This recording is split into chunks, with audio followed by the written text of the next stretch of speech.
నెత్తిటి అక్షరాలతో రాసుకున్న రాష్ట్రం ఇది. విద్యార్థి శ్వాసతో నిలబడ్డ తెలంగాణ ఇది. ప్రాణాలు పోసిన యువతను మర్చిపోయారా? అమరుల కళల్ని మార్కెట్లో అమ్మేశారా? ఉద్యోగ క్యాలెండరు ఒక మాయమాట కాదా ఉద్యోగ క్యాలెండర్ అనేది? యూత్ డిక్లరేషన్ ఇది ఒక ఎన్నికల ఆట అయినా కాదా? 2 లక్షల ఉద్యోగాలు ఎక్కడ దాచారు? మా భవితను ఏ బీరువాలో తాళం వేశారు? మీరందరూ అడగాల్సిన ప్రశ్న ఇది. మా భవితను ఏ బీరువాలో తాళం వేశారు అని చెప్పి. ఈ ధర్నా చౌక్ ఏదైతే ఉందో ఇది న్యాయానికి చివరి కోట. ఈ ఇందిరా పార్క్ ఆగ్రహానికి పెద్ద బాట. మైకులు కాదు ఇవి మా గుండె చప్పుళ్ళు, ప్లకార్డులు కావు ఇవి మా కాలుతున్న కన్నీళ్లు. ఇది అడుక్కునే పోరు కాదు, అడుక్కునే పోరా ఇది అడుక్కునే పోరు కాదు. హక్కుల యుద్ధం ఇది. రాజకీయ భిక్ష కాదు, జీవన సత్యం. ఉద్యోగం దాకా ఈ అడుగు ఆగదు, న్యాయం దాకా ఈ యువత నిద్రపోదు. అయితే please give me 2 minutes, I will finish. అయితే ఈరోజు తెలంగాణ ప్రభుత్వం వచ్చాక చాలా హామీలు ఇచ్చారు కదా. సో ఆ హామీలు నిజంగా నెరవేర్చారా లేదా అనేది ఒకసారి మనం డిస్కస్ చేసుకుందాము. అయితే యూత్ డిక్లరేషన్ ఇచ్చారా? మీరందరూ ఎనర్జీ అయిపోయిందా? You are not giving voice. Youth declaration అయిపోయిందా? ఇచ్చారా? 2 లక్షల ఉద్యోగాలు ఇచ్చారా? 2 లక్షల ఉద్యోగాలు ఇవ్వలేదు. సో ఈ ప్లాట్ఫామ్ నుంచి నేను రేవంత్ రెడ్డి గారిని I want to remind him, మీరు ఇచ్చింది 2 లక్షల ఉద్యోగాలు కాదండి, మీరు ఇచ్చింది 10,559 ఉద్యోగాలు మాత్రమే. ఆ 10,559 ఉద్యోగాలు కూడా ఏ సెక్టార్స్ లో ఇచ్చారు? డిఎస్సిలో, నర్సింగ్ లో, అసిస్టెంట్ ప్రొఫెసర్ ఇన్ హెల్త్ లో, ఇలాంటి సెక్టార్స్ లో ఇచ్చారు. కానీ మనకు కూడా గ్రీన్ పెన్ అథారిటీ ఉండే సెక్టార్ లో ఏదన్నా ఉద్యోగాలు ఇచ్చారా? ఇవ్వలేదు. ఇవన్నీ ఇవ్వకపోగా మళ్ళీ పైనుంచి మన ఎవరు లేబర్ మినిస్టర్ వివేక్ గారు అనుకుంటా, లేబర్ మినిస్టర్ వివేక్ గారు 1,00,000 ఉద్యోగాలు ఇచ్చాను అన్నారు. 1,00,000 ఉద్యోగాలు ఇచ్చారా? 1,00,000 ఉద్యోగాలు? 1,00,000 ఉద్యోగాలు ఎవరికి ఇచ్చుంటారు? నాకు తెలిసి ఆయన విశాఖ ఇండస్ట్రీకో, V6 ఛానల్ కో, ఆయనకున్న కన్స్ట్రక్షన్ కంపెనీలకో ఇచ్చుంటారు 1,00,000 ఉద్యోగాలు. మాకు ఇవ్వలేదు.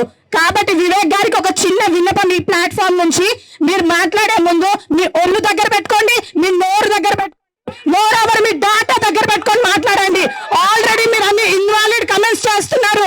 అసలు తెలంగాణ రాష్ట్రంలో ప్రజలు మీ మాట నమ్మే ప్రసక్తే లేదు, నమ్మట్లేదు కూడా.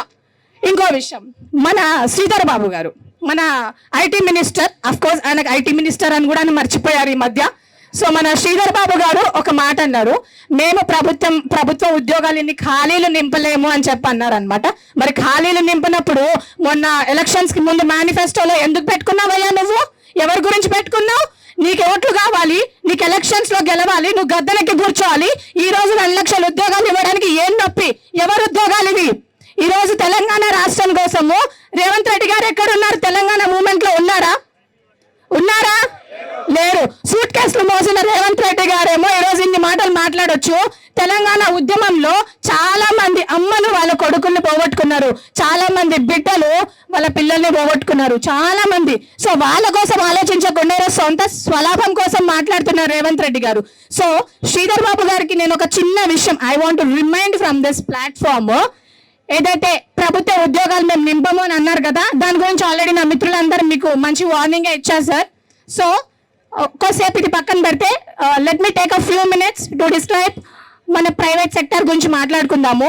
ఏదైతే మన శ్రీధర్ బాబు గారు వీళ్ళు చెప్పిన విషయమే 75% ప్రైవేట్ జాబ్లు ఇస్తామని చెప్పి మన రీసెంట్ గా తెలంగాణ గ్లోబల్ రైజింగ్ సమ్మిట్ అని చెప్పేసి ఒకటి జరిగింది.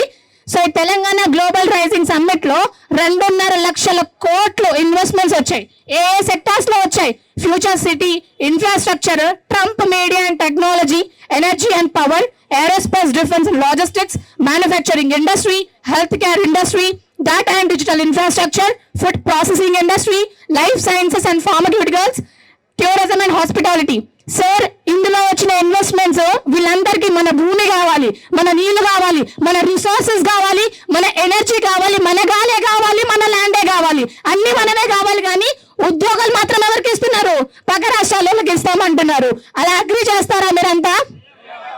కాబట్టి నేను తెలంగాణ ప్రభుత్వాన్ని ఒకటే రిక్వెస్ట్ చేద్దాం అనుకుంటున్నాను, మా రేవంత్ రెడ్డి గారికి, మరియు మిగతా మంత్రులందరికీ కూడా సార్, ఎవరైతే గ్రామీణ యువత ఉన్నారో ఆ గ్రామీణ యువతకు అందరికీ కూడా మీరు స్కిల్స్ ఎన్హాన్స్ చేయండి, వాళ్ళకు ఎడ్యుకేషన్ ఇవ్వండి, వాళ్ళకు ఇంగ్లీష్ నేర్పించండి, స్కిల్స్ నేర్పించండి. ఎవరైతే స్కిల్స్ ఉన్న వాళ్ళు ఉన్నారో వాళ్ళకు రీస్కిల్లింగ్, అప్ స్కిల్లింగ్ చేసి ఈ ఏవైతే ప్రైవేట్ సెక్టర్ లో 75% ఉందో ఆ 75% లో వీళ్ళని భర్తీ చేయవలసిందిగా నేను కోరుకుంటున్నాను. అండ్ ఇంకొక చిన్న విషయం, ఈ రోజు యూరియా కొరతతో చనిపోతున్నారు, గురుకులాల్లో చనిపోతున్నారు, మన నిరుద్యోగులు సూసైడ్ చేసుకొని చనిపోయారు.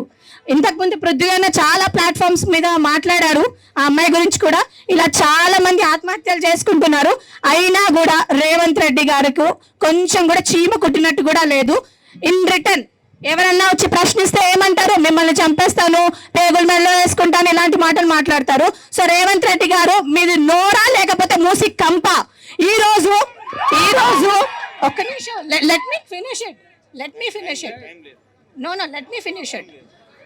ఈ రోజు రేవంత్ రెడ్డి గారు ఒక హెడ్ ఆఫ్ ది స్టేట్, ఒక చీఫ్ మినిస్టర్ అని మర్చిపోయి నచ్చినట్టు మాట్లాడుతున్నారు. సో రేవంత్ రెడ్డి గారు మాట్లాడే ముందు ఒకసారి ఆలోచించుకోవాల్సిందిగా కోరుకుంటున్నాను. అండ్ ఇంకో విషయం, ఎవరైతే మన రాహుల్ గాంధీ గారు ఉన్నారో ఈ ప్లాట్ఫామ్ నుంచి రాహుల్ గాంధీ గారు వింటారని అనుకుంటున్నాను నేను. Where is Rahul Gandhi? మీరందరూ నాతో పాటు, where is Rahul Gandhi? Where is ఈ రోజు ఇంతమంది గోసపడుతున్నారు, ఇష్టం వచ్చిన జీవోలు తీసుకొచ్చి మనల్ని అందరిని ఇబ్బంది పెడుతుంటే ఇదే రాహుల్ గాంధీ రాత్రికి రాత్రి ఎవరు చూడకుండా మెస్సీ ప్రోగ్రామ్ అంట, మెస్సీ వల్ల ఏమైనా ఇన్వెస్ట్మెంట్స్ వస్తున్నాయా తెలంగాణకి? ఎటువంటి ఇన్వెస్ట్మెంట్స్ లేవు. ఇలాంటి రాహుల్ గాంధీ, ఇలాంటి ప్రియాంక గాంధీ అసలు వీళ్ళు ఎందుకున్నారో తెలంగాణలో. Literally I feel shame voting for Congress party today, seriously. So నాకు ఈ అవకాశం ఇచ్చినందుకు అందరికీ చాలా కృతజ్ఞతలు. అండ్ ఇంకోసారి I want to request the government, a humble request, sir, ఇది మా ఆవేదన ఒకసారి అర్థం చేసుకోండి. ఏవైతే 75% ప్రైవేట్ జాబ్లు ఉన్నాయో అవి ఇవ్వండి. అండ్ మోర్ ఓవర్ ఈ నోటిఫికేషన్స్ ఏవైతే ఉన్నాయో అవి కూడా ఫిల్అప్ చేయవలసిందిగా కోరుకుంటున్నాను.